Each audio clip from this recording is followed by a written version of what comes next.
J'ai adoré Disclosure Day, le nouveau film de Steven Spielberg. Et soit vous êtes avec moi, soit vous êtes contre moi. Bon, vous allez peut-être le détester, penser que c'est une énorme arnaque et trouver la fin super énervante, mais promis, c'est pas un problème. Ça prouve même que le film est passionnant. On décrypte tout ça ensemble. Quoi qu'il arrive, ne lâche surtout pas. Salut tout le monde, c'est Déborah et aujourd'hui on va parler de Disclosure Day, un des films que la rédaction d'Écran Large attendait le plus cette année. Déjà parce qu'il marque le retour de Steven Spielberg en salle 4 ans après The Fablesman, mais aussi une 30e collaboration avec le compositeur John Williams et une 5e avec le scénariste David Koepp. C'est aussi et surtout parce qu'il marque le retour du réalisateur au film d'extraterrestres, un sous-genre de la science-fiction qu'il n'avait pas touché depuis La Guerre des Mondes en 2005 ou Indiana Jones 4 en 2008 si on se concentre uniquement sur la fin. Bon, trêve de suspense, à l'heure où j'écris ces lignes, on est deux à l'avoir vu et on n'est pas d'accord, puisque Geoffrey est plus négatif ou en tout cas moins positif que moi. Donc sans prendre trop de risques, je peux avancer que ce nouveau film va certainement diviser.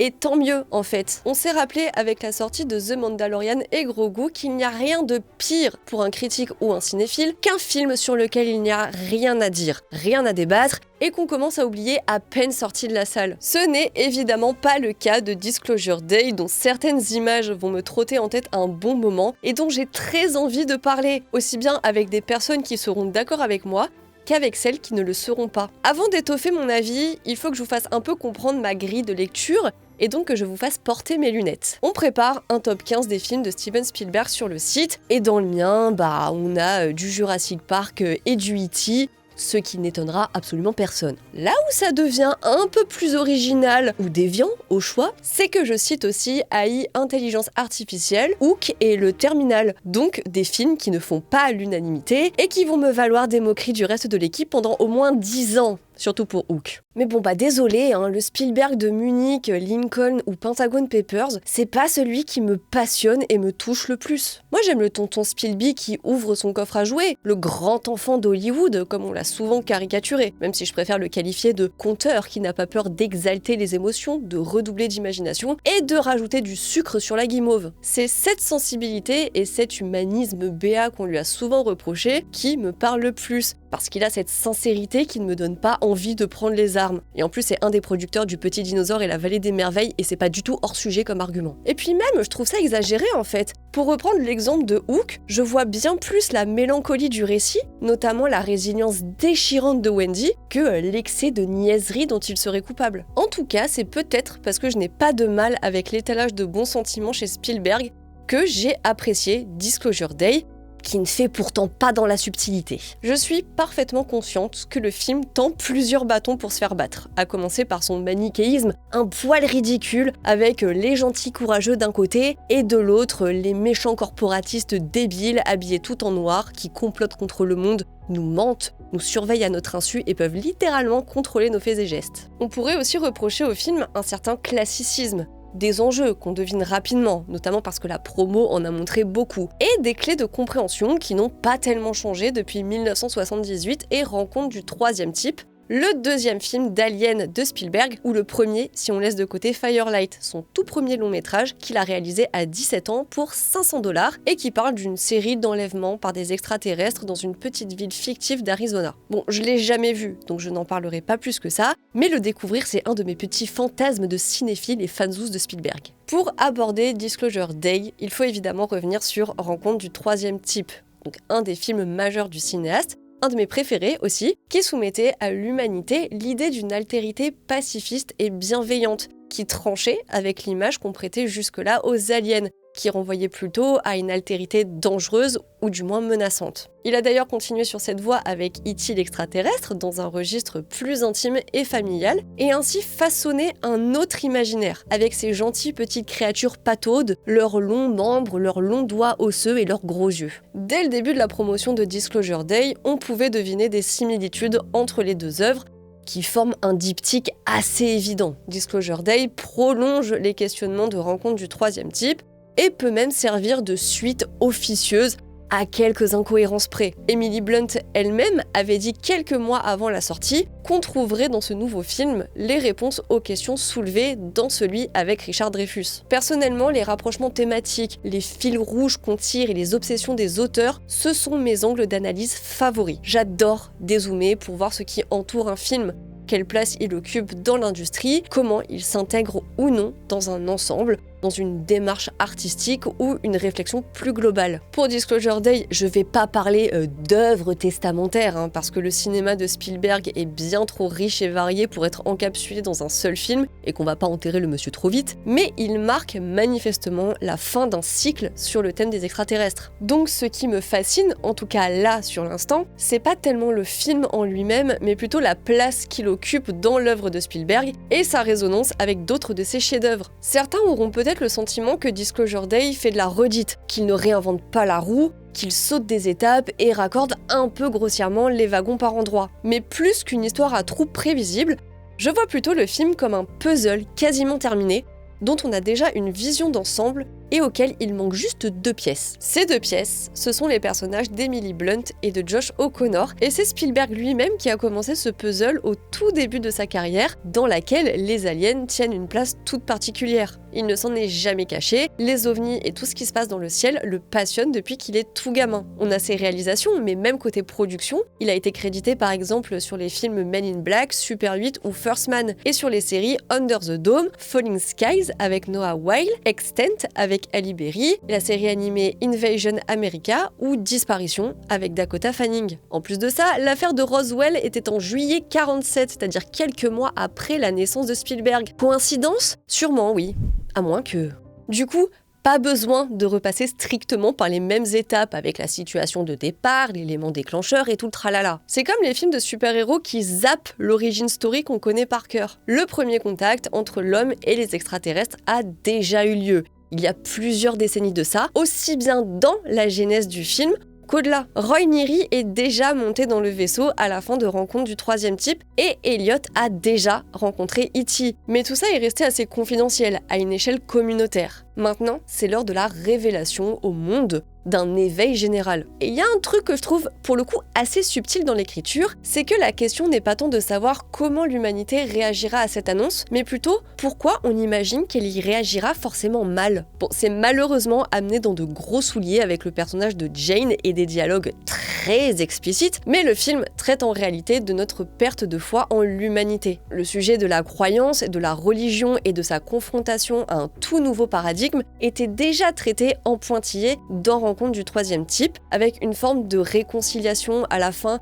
où la prière est faite avant d'embarquer dans le vaisseau des extraterrestres. Mais là, c'est un peu plus au cœur des préoccupations, même si ça passe par l'étape du couvent avec les nonnes. Par extension à tout ça, le méchant de Colin Firth, ça devient une personnification de ce cynisme et de cette peur érigée en système de protection et de surveillance. A l'inverse, Hugo, le personnage très optimiste de Coleman Domingo, devient le reflet de Spielberg lui-même. C'est lui qui reproche à Noah d'infantiliser tout le monde et de préférer croire au pire plutôt qu'au meilleur.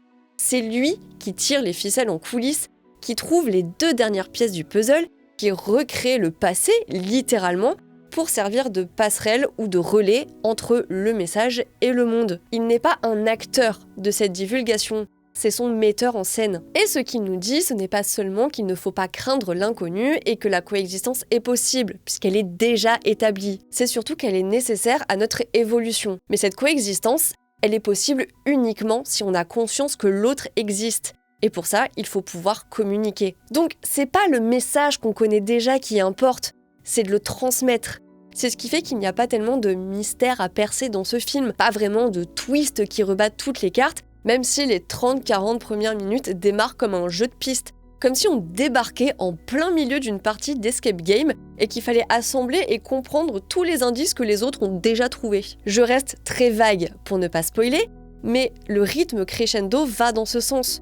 Le scénario aussi, avec une révélation qui n'en est pas une, au détour d'une conversation et une fin abrupte que j'ai trouvée très maligne, mais qui risque d'énerver comme n'importe quel parti pris narratif. En tout cas, on a bien cette idée que les enfants des années 70 et 80, donc ceux de E.T. et de Rencontre du troisième type, ont grandi, tandis que le brouhaha des grandes villes a remplacé le calme des banlieues résidentielles. En fait, comme dans la Guerre des mondes, qui présentait une invasion offensive de la part des aliens. Donc là, le but est de replonger dans le passé, dans les souvenirs d'enfance, et de sortir du déni pour se rappeler l'essentiel, c'est-à-dire l'existence de l'abonnement d'écran large qui soutient la presse libre et indépendante, en plus de vous donner accès à tout un tas de dossiers exclusifs sur le site et même à des podcasts pour nous rassembler dans la joie, la bonne humeur, les blagues douteuses et la mauvaise foi. Tout ça pour quelques euros par mois. Donc pour moi, Disclosure Day est le versant lumineux de Rencontre du troisième type, ou en tout cas, il est beaucoup plus optimiste et réconfortant. J'en veux pour preuve le parcours de Margaret Fairchild, donc le personnage d'Emily Blunt, qui est finalement très différent de celui de Roy Neary. Ils sont tous les deux dans une quête de vérité et de sens qu'ils ne comprennent pas, mais ils sont à rebours l'un de l'autre. Là où ça vire à l'obsession et à l'isolement pour l'un, c'est une émancipation et un accomplissement pour l'autre. Roy Neary n'a pas une fin très positive. Il abandonne en quelque sorte l'humanité et la Terre, où il n'a plus vraiment sa place. Mais pour Margaret, c'est l'inverse. Elle commence en ne sachant pas justement où est sa place, qu'elle finit par trouver, ici, sur Terre, entourée du monde entier. Cette force et cet instinct qui la guide ne l'éloignent pas des gens, il la connecte à eux au contraire, avec une idée toute simple mais très belle. Elle est l'illustration et la matérialisation physique de l'empathie. Même vice-versa n'aurait pas fait mieux. Après, ça fonctionnerait tout de suite moins si Emily Blunt ne le jouait pas aussi merveilleusement bien. Mais ça donne vraiment des scènes très poignantes et très pures dans l'émotion. On peut aussi se sentir assez proche d'elle puisque comme l'histoire qu'on prend en vol en tant que spectateur, elle prend aussi le train en marche, littéralement même à un moment, et ce qui commençait comme un mouvement solitaire devient un élan collectif, presque une vague inarrêtable. Personne ne sait vraiment pourquoi, mais tout le monde se laisse guider, donc c'est une nouvelle forme presque de foi et de croyance. Ce qui peut aussi décevoir, c'est que Disclosure Day est à plus grande échelle que Rencontre du troisième type. Mais paradoxalement, il est plus intime que spectaculaire. Là encore, j'en dis pas trop, mais le final se déroule dans un studio d'enregistrement et pas dans un grand espace ouvert sur le ciel. Donc pas de grands spectacles son et lumière, d'immenses soucoupes volantes ou d'apparitions mystiques dans la brume. C'est un peu comme si Steven Spielberg savait qu'il ne pouvait plus émerveiller avec les extraterrestres. Trop de films dont les siens sont passés par là, mais il peut encore émouvoir. Puisque les extraterrestres, ça parle de l'autre, et que l'autre, au fond, c'est aussi un peu nous. Je précise quand même que ce n'est pas une référence à Gad Elmaleh, merci. C'est donc sa façon de rassembler une nouvelle fois l'humanité, et pas pour pointer du doigt un ennemi commun. Je suis un peu une Dark Sasuke dans l'âme, j'aime les histoires qui se terminent mal, les personnages mal aimables et les films méchants. Mais j'aime bien être réconfortée aussi à l'occasion, histoire de retarder ma prescription d'anxiolytique. Et c'est ce qu'a réussi à faire Disclosure Day, et la raison pour laquelle je pardonne les facilités par endroits. Notamment ce MacGuffin magique qui règle la plupart des problèmes du scénario. La fin est irréaliste, ou plutôt idéaliste. On voit l'humanité à l'unisson, battre d'un même pouls et respirer d'un même souffle, dans des scènes pourtant ultra clichés, mais qui, personnellement, me font du bien, à l'heure où nos sociétés sont autant divisées, que tout brûle sous nos pieds et qu'on fonce collectivement dans un mur à 300 km/h. Du coup, on en arrive à un point beaucoup plus personnel. Ce qui m'a vraiment secoué et m'a même foutu les larmes aux yeux, c'est ce rapport à la vérité et surtout à l'information dans un monde qui les considère au mieux comme un avis, au pire comme une menace. D'ailleurs, Noah prend son avis pour une vérité générale et régit le monde uniquement en fonction de ça. Je ne sais pas pour vous, mais l'ère de la post-vérité me tétanise. La désinformation m'effraie au plus haut point, et l'état des médias me désole ou m'énerve selon mon humeur du jour. Donc, cette séquence avec une présentatrice télé qui a la voix chevrotante et les yeux humides, qui répète qu'elle ne sait pas quoi dire parce qu'à ce moment-là, ce sont les images qui parlent d'elle-même, c'était presque thérapeutique pour moi. Le fait de laisser l'émotion prendre le pas sur des commentaires froids et désincarnés, et en plus d'étendre la scène, j'ai trouvé que c'était nécessaire. Encore plus quand Fox News se met au diapason, que l'information traverse l'Atlantique, et que notre monde ultra connecté, où les news sont de vulgaires contenus, deviennent d'un coup un centre névralgique et le cœur de toutes les préoccupations. C'est aussi une autre façon d'aborder le pouvoir et la puissance de l'image,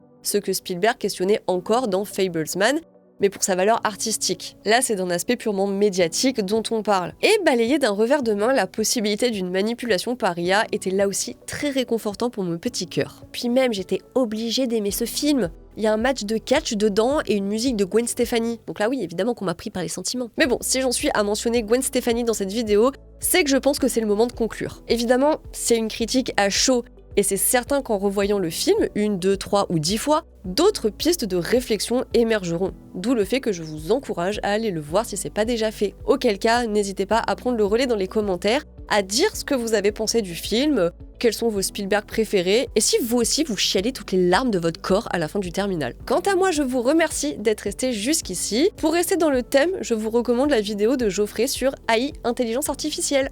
À très bientôt!